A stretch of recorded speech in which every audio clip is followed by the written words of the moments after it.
Hi, Jeff. Thank you so much for coming on the Thrival Nutrition podcast. How are you doing today? Good. Thank you very much for having me. I'm really excited about this. Yes, me too. I know we're going to be going over mushrooms, which I've written about in the past and I know a little bit about them, but start off with who you are and what you do. Well, my name is Jeff Chilton, and I have a company called Nammex. And Nammex, we sell medicinal mushroom products to the industry. We're a raw material supplier. I have been in the mushroom industry since 1973. In fact, I studied mushrooms at university. Then I went to work on a mushroom farm in the 70s, spent 10 years there. I literally, for 10 years, lived with mushrooms because here's the cool thing about it. Mushrooms are grown, generally speaking, especially in North America, indoors in large houses or large rooms. And we were putting 4 new crops of mushrooms in every week. So what that means is, I mean, think about this for a second. 4 crops a week times 50, 200 crops a year. I'm seeing 200 crops of mushrooms every year. Think about a normal farmer. How many crops of whatever is he going to see in a lifetime? 50, Right. something like that. I'm seeing 200 crops a year. So I literally saw 2,000 different crops of mushrooms. So in terms of learning about mushrooms, how they grow, what goes on with them, what a wonderful experience for me. And during that period, we had a Japanese scientist there, and the Japanese scientist was doing research and development. He was growing 3 other mushrooms. He's growing oyster mushroom, enoki mushroom, and shiitake mushroom. This is in the 70s, and I'm like, oh my goodness, different species of mushrooms. They're only grown over in Asia, but they're growing right on the farm that I'm working on. So for me, I was just like, oh, this is heaven. And so I got introduced to other species early, and I had access to fresh specialty mushrooms in the 70s when all there was out there in the markets were actually the agaricus. Of course, I'm also into wild mushrooms, so we'd be wild mushrooming a lot too. So I'd be eating That's wild awesome. mushroom. But And you traveled to China, right? well, you know what? In 1989, at that point in time, I realized that there was this whole category of what could be called medicinal mushrooms. So I went to a conference in China in 1989, and then after that conference, I traveled throughout China all during the 90s, and I went to research institutes, I went to Wow. farms, I went to conferences, and here's the interesting thing about China is mushroom cultivation started in China in the 12th century. Wow. The 12th century, they started growing shiitake mushrooms. And today, China grows 85% of the world's mushrooms. Wow. 85%. And here's what I realized, and this is really important that your listeners need to understand, is that you can grow mushrooms in North America and you can put them into the market as food. So because they're fresh, you put them in, $5 a pound, let's say, that you as a grower get. But as supplements are dry.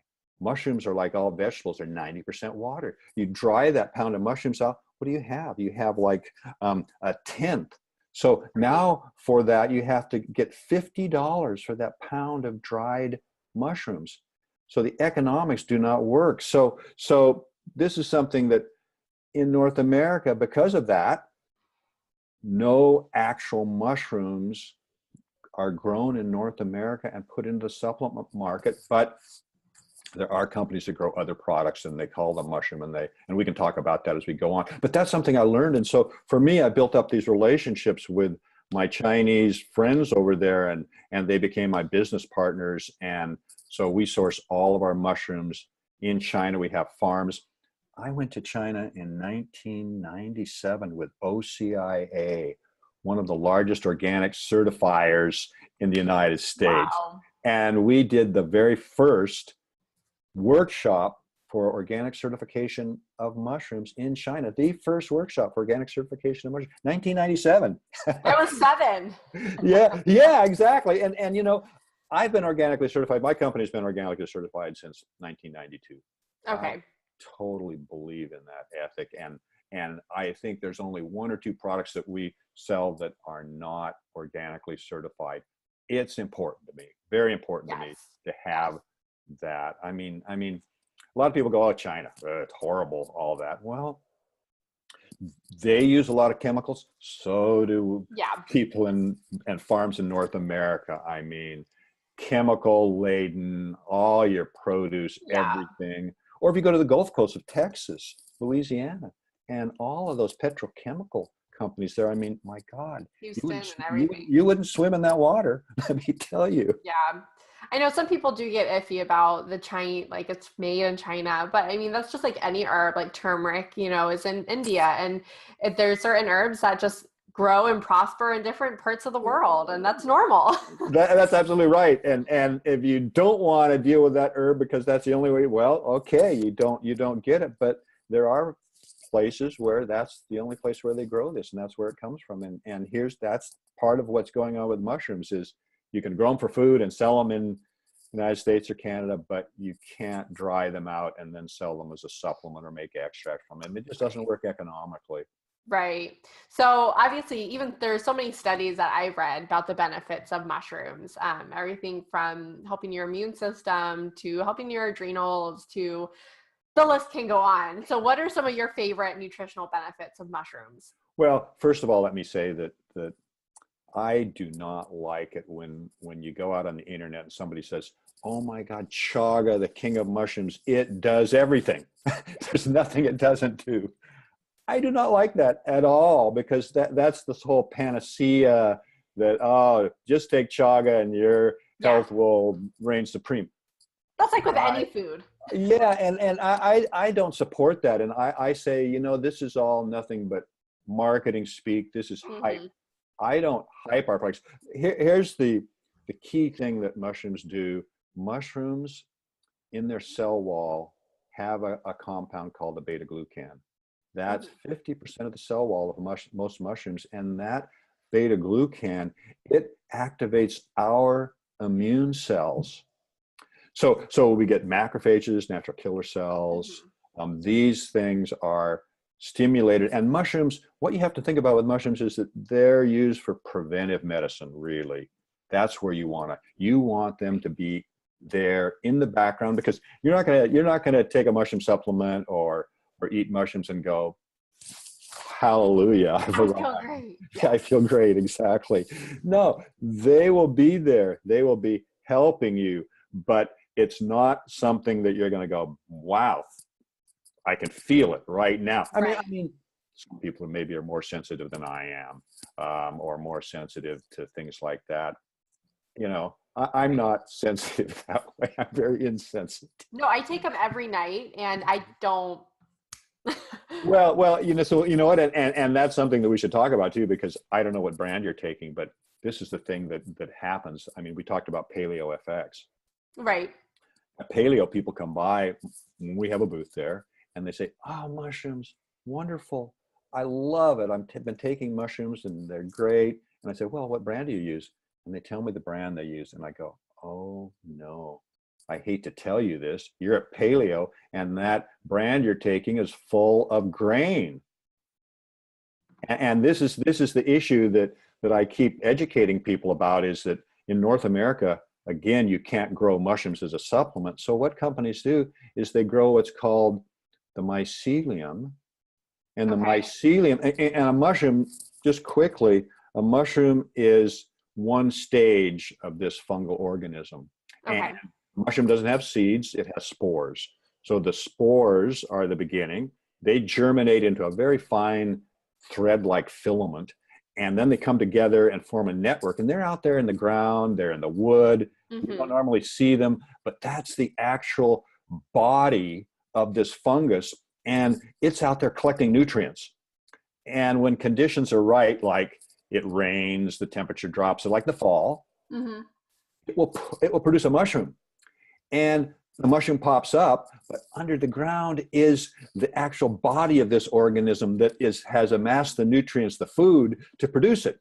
And that mushroom comes up, it opens up, they have all those gills underneath.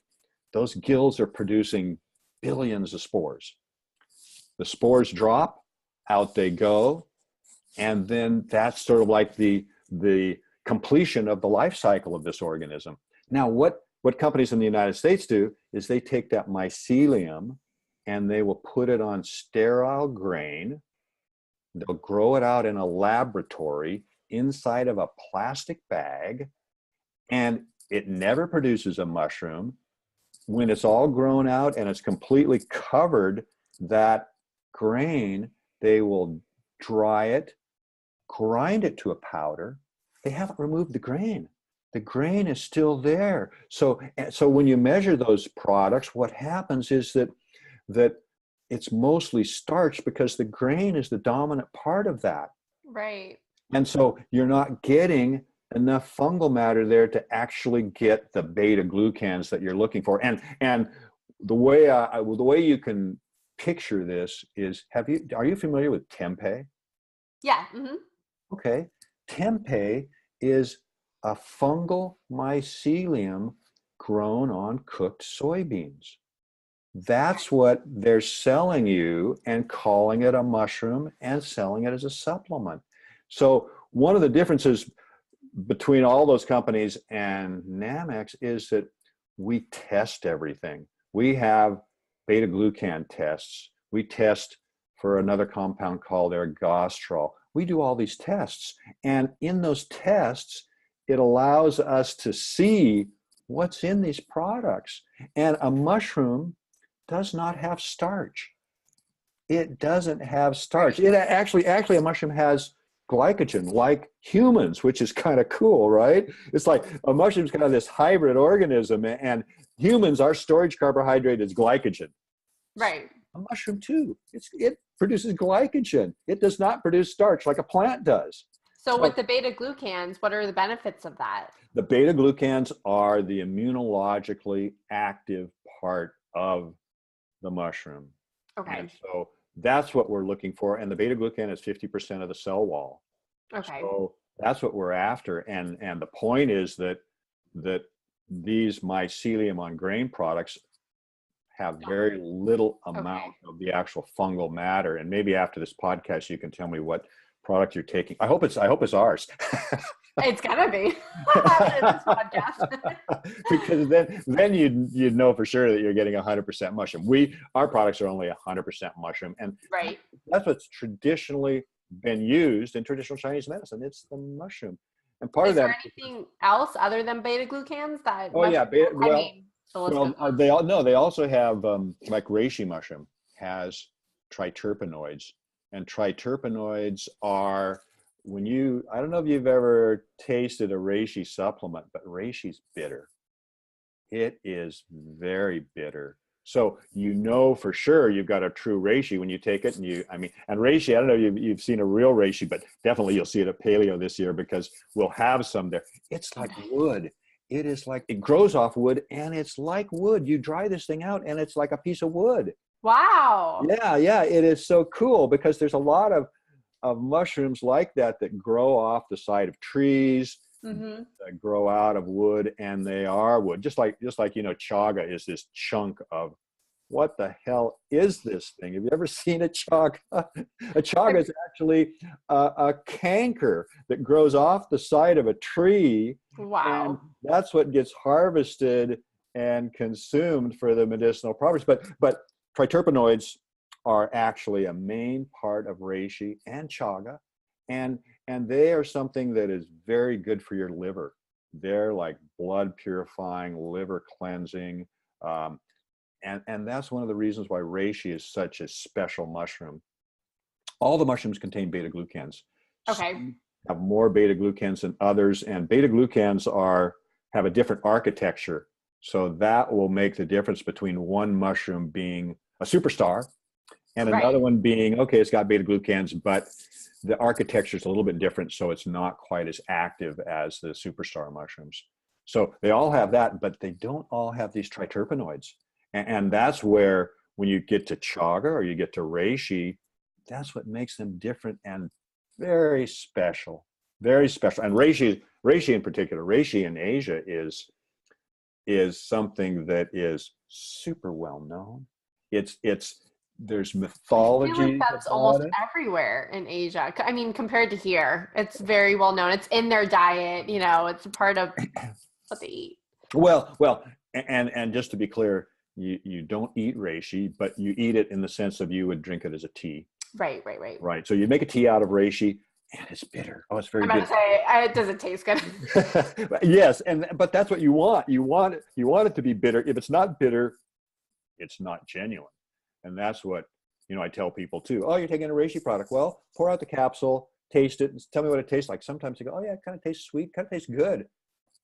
Oh man, you don't have a reishi product. I'm sorry. Try a real reishi extract. They taste it like, oh, and the bitterness explodes in their mouth. and it's like, Is there a way to mask that? no, you cannot mask that. No, you can't. No, you can't. That's just part of, I mean, there are bitter herbs out there, and that's part of the herbal tradition, bitters. Right. And what I do with the reishi is I love coffee in the morning, and I drink my coffee black. I'll put some reishi into that, and it just adds a different bitter note to my coffee. And so that's the way I do it. But for a lot of people, they would take or something like that. So that's how that tends to work with something like reishi. Is you put it in a capsule or look there. Yes. You just didn't say I. And so what are are those the main ingredients? Those are the main ones. There are also something in mushrooms called ergosterol. And ergosterol is similar to our cholesterol. Right. So that is what in the mushroom is used and provides the same function. And the interesting thing about ergosterol, I mean, maybe you've heard about mushrooms and vitamin D. Have you ever heard anything about that?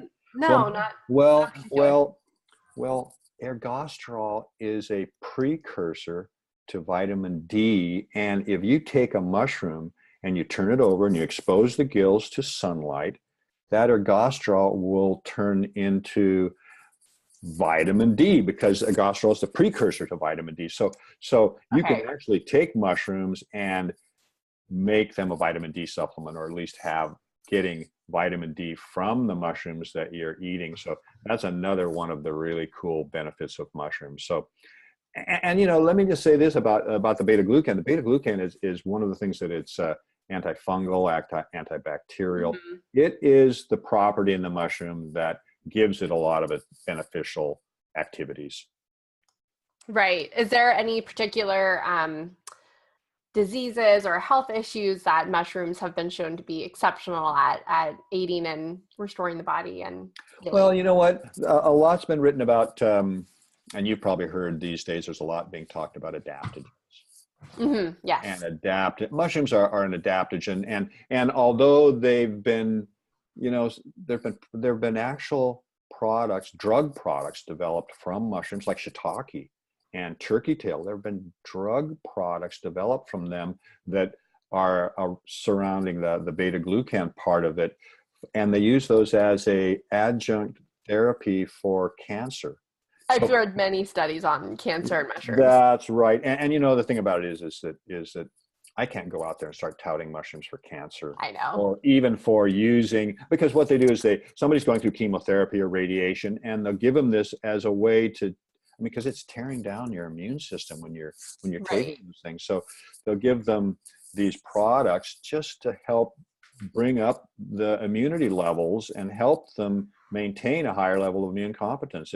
So in that sense, that's certainly one of the places they've been used, and in traditional medicine, I'm sure that's what they've used too. But like I met a traditional Chinese doctor back in the 90s, and it was at a reishi conference, and I asked him, well, so how do you use reishi? He says, it's my number one herb that I use for any sort of liver dysfunction.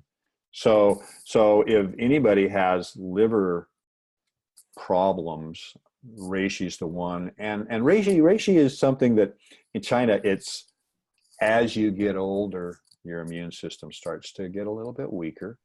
That's where a lot of older folks are taking reishi in a regular way and drinking the tea. And so that's definitely one place. And what I say too is, when you're when you're younger and you're supplementing but I mean, the first thing you want to do is diet.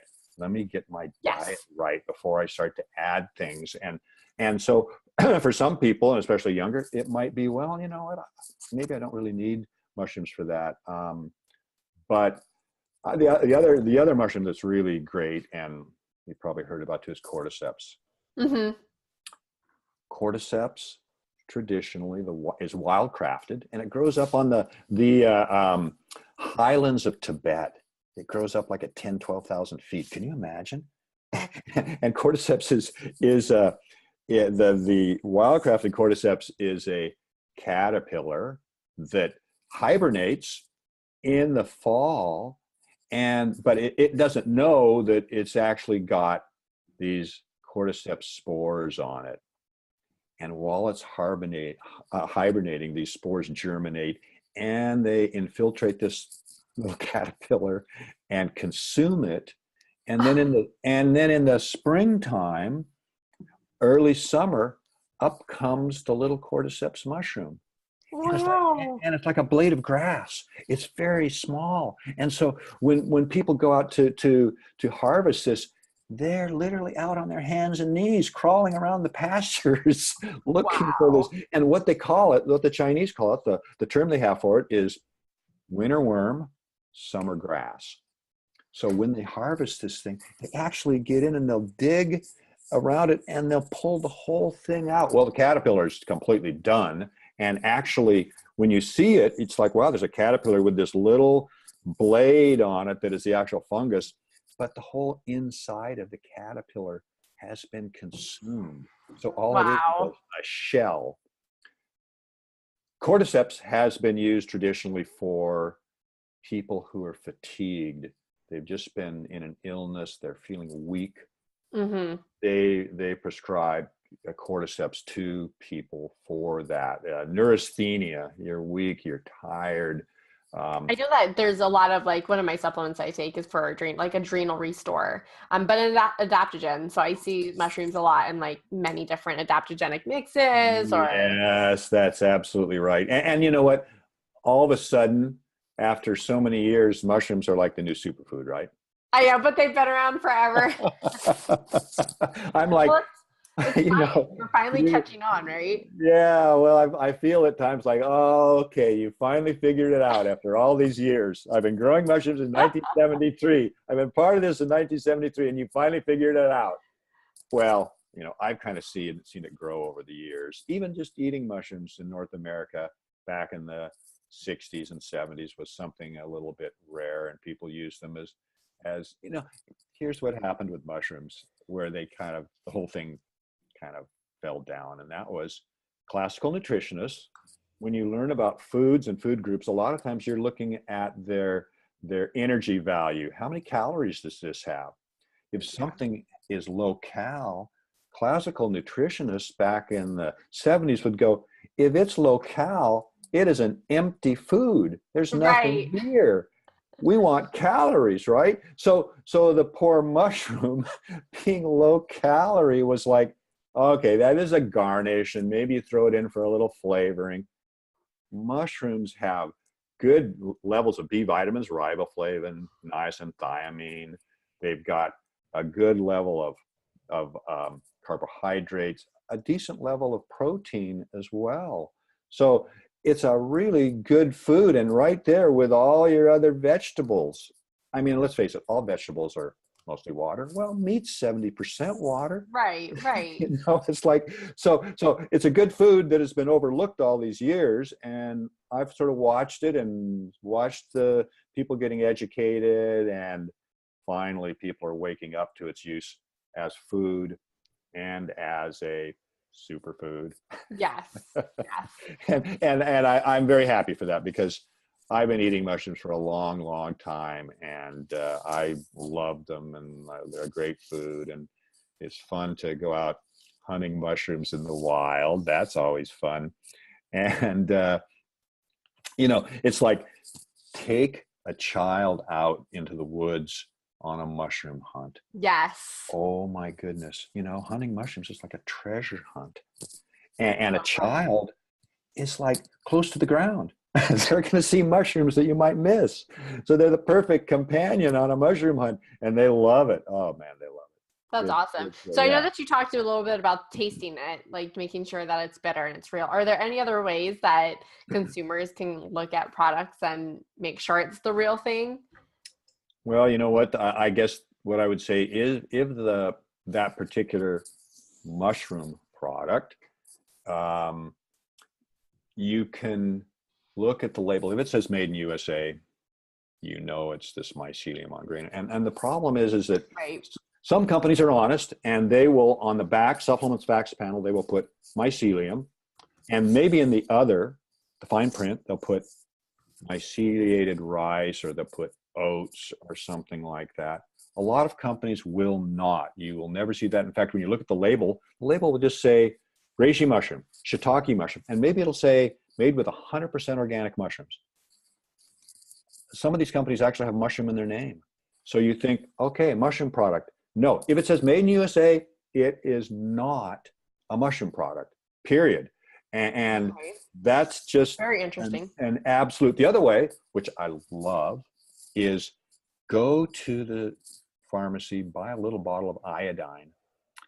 There's a test called an iodine starch test. Man, you mix up, you take a capsule or whatever, you put it in a small amount of water, you mix it up really good, you put the iodine in, and if it's got starch in it, it will turn black. Interesting. Oh, it is so cool. And then if you've got like one of our real mushroom products, you mix it all up, you put the iodine in, the water will not change. In fact, it will just be pretty much the iodine color. Now, if it's a dark sort of mushroom that we've got, like reishi, a little bit dark, you have to let maybe it settle out a little bit, but then put it in the fluid, and man, it will not go black like the starch will. I mean, it's a really cool test. I mean, you can even do that with, get out some starch, some cornstarch or something, put it in, mix it up, put the iodine in, and watch it turn black. It's kind of a standard chemical reaction. Okay. And again, that's something where somebody can do that right at home. They say, oh yeah, you know what? You say don't buy USA products, and you say they're starch, whatever. You're just trying to sell your products.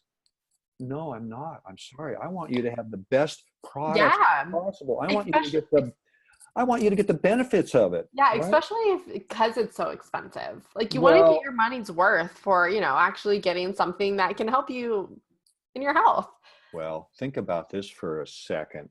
I, over the years, have gotten calls from people with cancer. And they say, I got cancer. I've heard about mushrooms. I want something that can help me. Can you imagine? And they're out there taking a product that's mostly starch. And a lot of people think that starch and sugars feed the cancer. And so here it is. They're taking what they think is a mushroom product, and they're paying a lot for it. And Right. it is not that at all. But the starch test is fabulous. I highly recommend that as a great way to unmask these products. What about different like extracts or tinctures, or maybe they're not like a powdered? Well, you know what? Tinctures, it's very important to talk to people who maybe are in the industry or know, because a lot of tinctures are watered down, terribly watered down. Yeah. Some companies make really good tinctures, but you have to be very careful. Just like with the powdered products, you have to be very, very careful with tinctures. So I don't normally recommend tinctures to people, other than, certain people. I'll say, well, okay, this company, I know when they're making their mushroom tinctures, they're using real mushrooms when they do it, and all the other tinctures are good, solid tinctures. So I might recommend that. But otherwise, it's difficult for me to, say, oh yeah, the tinctures, because there's so many watered down tinctures out there. I hate to say it, but the supplement market, like a lot of markets, is like, it's a minefield. You don't know.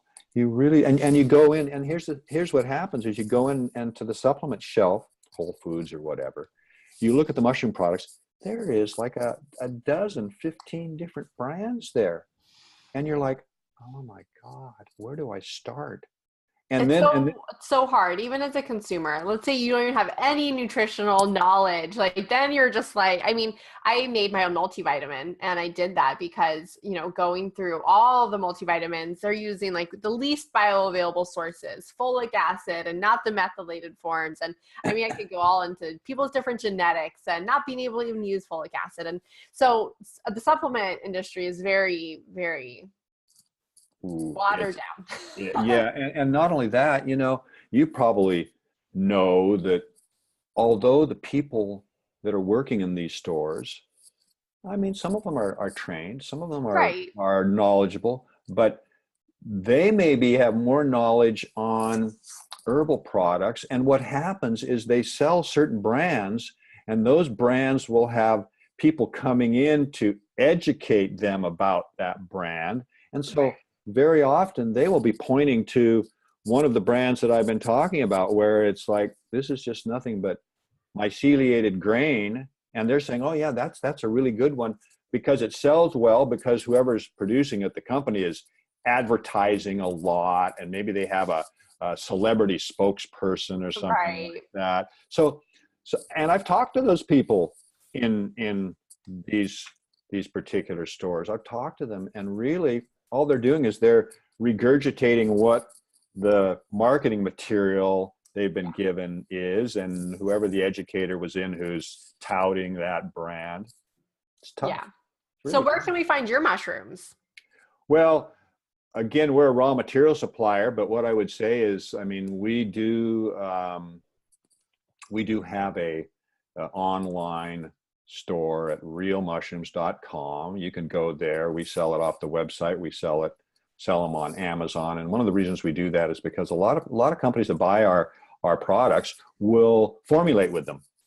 So you don't end up getting, if you wanted to get a 100% mushroom product where no other herbs blended with it or something like that, it might not be that easy. Yeah, but we have some customers that do it. But, you know, we did that just because we have enough people asking us about that we say, okay, yeah, we'll put out a retail product line. We won't go into the stores. We'll just sell it online. We don't want to compete with our customers because, again, they say we're a raw material supplier. We also have practitioner accounts too for practitioners that want to sell those retail products, and they get discounts and they can put them into their practice and sell them in their practices too. So well, you never know. When I make a mushroom supplement, I might be coming to you.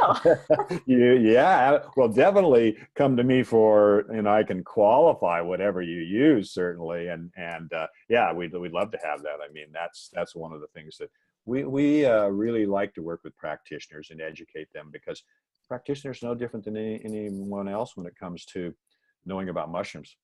Yeah. You know, I mushrooms mean, are even a I whole know nother. I'm information bombarded, and this is what you focus on and what you know. So you know way more than I do. Well, you know, and the key thing here is you can go out there and you can read the research, and the research will say, oh yeah, mushrooms are great, this, that, and the other. You're like, wow, I'm going to go out and get a mushroom product. And you go out there and you're like, okay, what brand? And you pick one, and it ends up being one of these myceliated grain products.